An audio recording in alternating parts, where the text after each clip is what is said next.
Hello, here's the overview for 8.3 economics, chapter 8 on business. This is the section on corporations. The title's corporations, mergers, and multinational corporations. We'll cover all of those.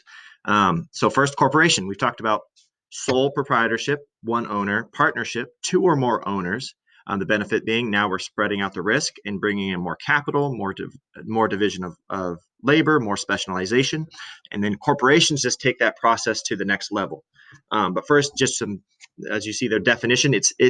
What also happens with a corporation is now the business is not something run by individuals. It's its own entity. It's like a person. It's separate from the owners, and so now it's now a business that it can borrow, it can be sued, it can enter into contracts, and it's not the people or the owners doing these things. Like if I'm the owner of a proprietorship or a partnership, I can be sued, or I can make contracts, or I have to get the loan.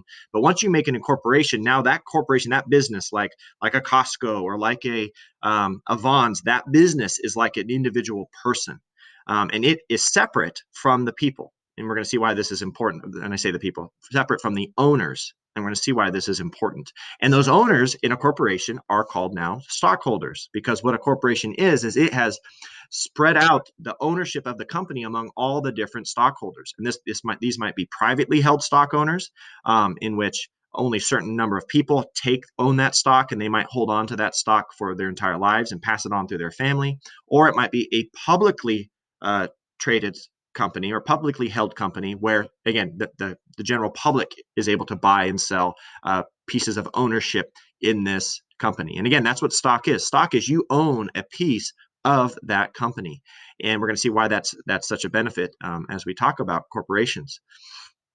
These make up, again, 1/5, 20% of all U.S. businesses, but now we can see that they constitute 70% of all incomes in the U.S. economy. So corporations, while, again, not being as numerous as, say, the sole proprietorships, they are much larger, and they're dealing in the lion's share of economic activity in our nation, or at least in terms of dollars and products being sold and services being given. The advantages of a corporation: now you have limited liability. So if a corporation does poorly, a corporation incurs debts, a corporation is sued, that corporation can only lose what has been given as part of that corporation. And so if you are an owner or a stockholder of a corporation, if a corporation goes out of business, you might lose your stock because that's what you put into the company. But now if the debts are even greater, they can't come after your personal finances. No matter how many pieces of stock you own. And so you only have limited liability. Notice there's still liability. You still can lose your value of your stock. You can still lose the wealth you have invested in that company. But unlike the other businesses, they can't go beyond what you put in. They can't go after what other savings or other investments or other stocks or other personal property that you have, only what you have put into the company itself. And so again, the risk is greatly reduced under a corporation, because now you have limited liability and you've spread that out over many, many different people, depending on how many shares of stock that you have sold. It also makes the ownership of the company very flexible, because now ownership can change and shift, and people can get into the company and out of the company very quickly, because that's just a matter of trading stock. Whereas before, again, changing your business, quitting your business, ending a business with a partner, that could be kind of a big deal. Here, stock is being exchanged all the time, every day. And so they're very flexible as far as ownership and people willing to get in and out on a daily basis, or even a short-term basis.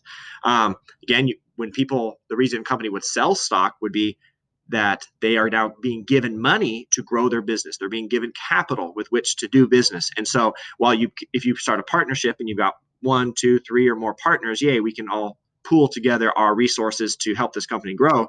When you sell stock, now you've just multiplied that to the nth degree. Now all of a sudden you're bringing in money from stockholders to run your company, and so you have a lot of money to grow with. And so corporations have an big advantage of being able to grow much more easily because of this large pool of capital they have to draw from.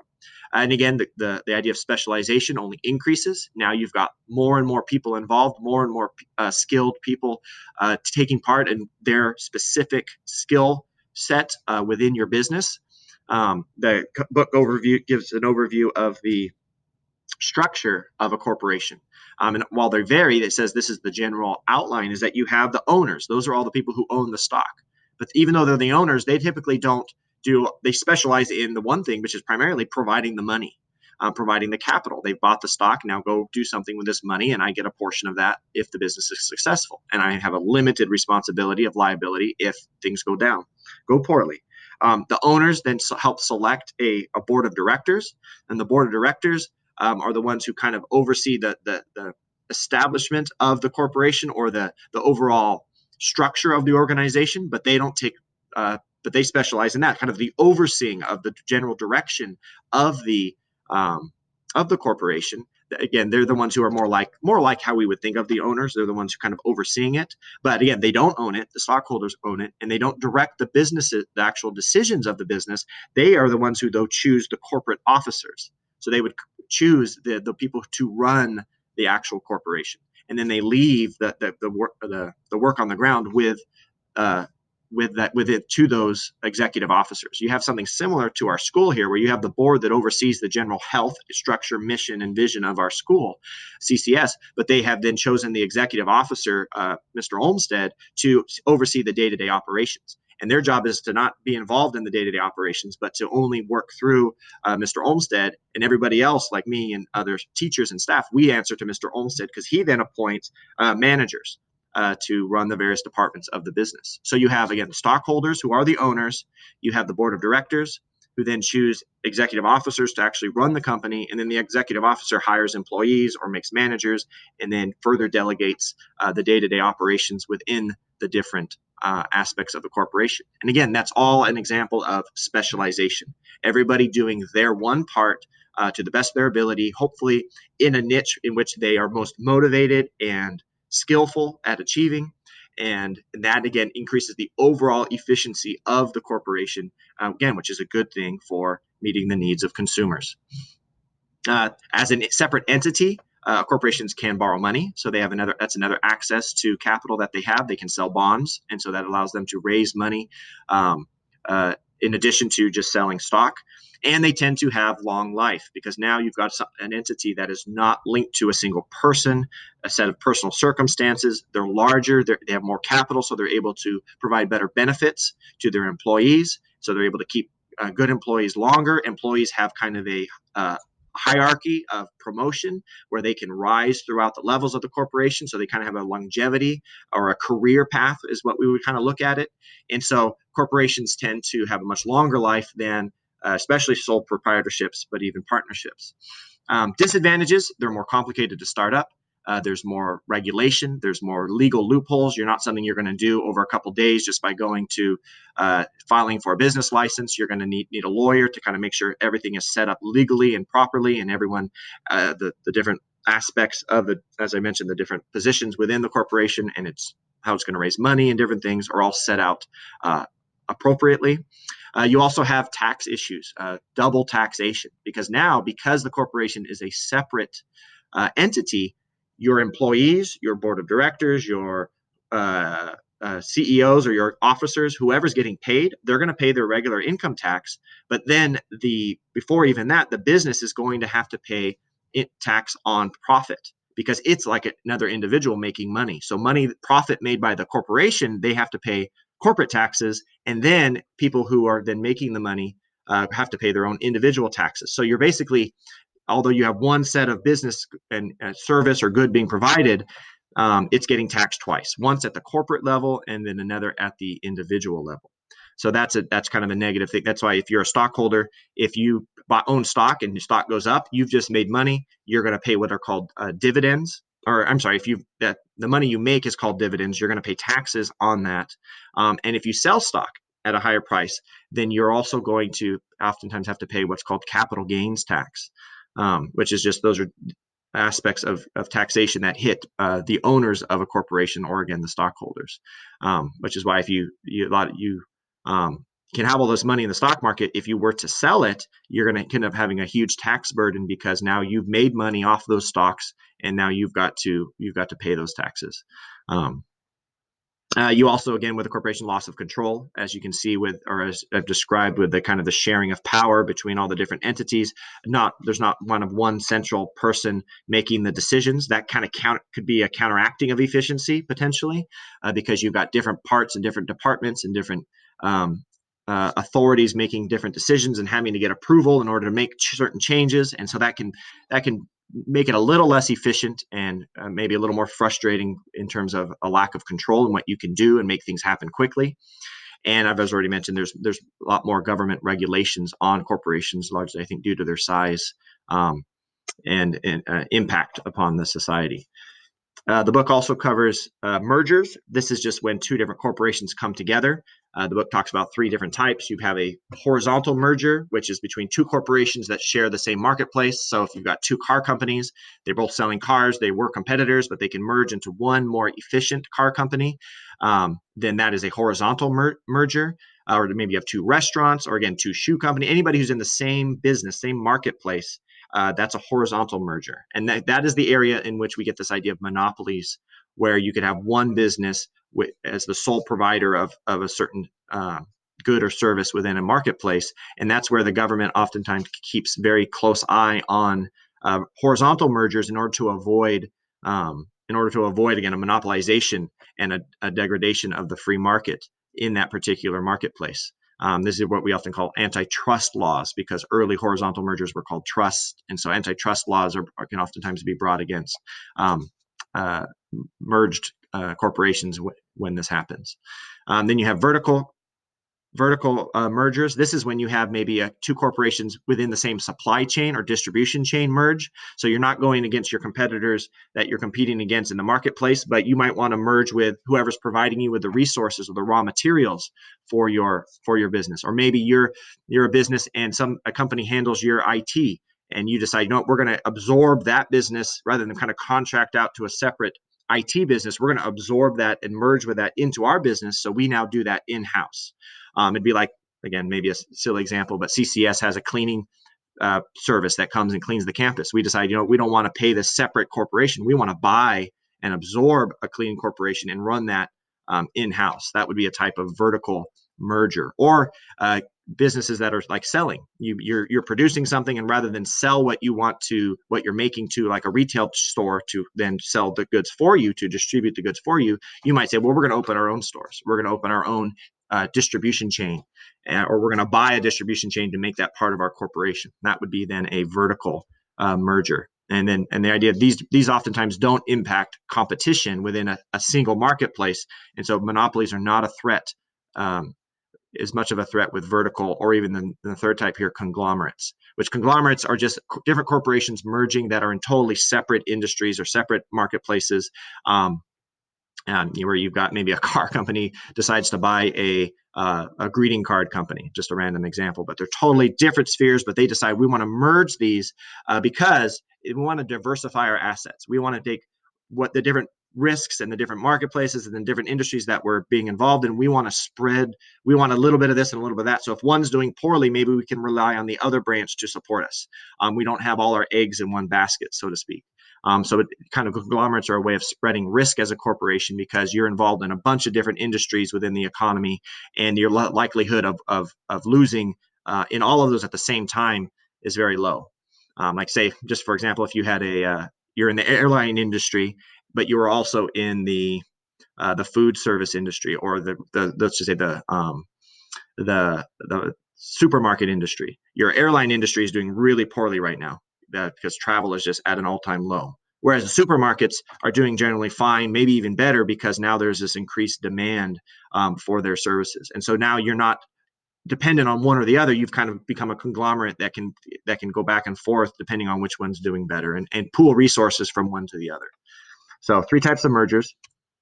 And then finally, the book talks about multinational corporations. And these are just corporations that have operations within different countries. So they span beyond the borders of a single country. These are definitely becoming more and more common, more of the norm of the global economy.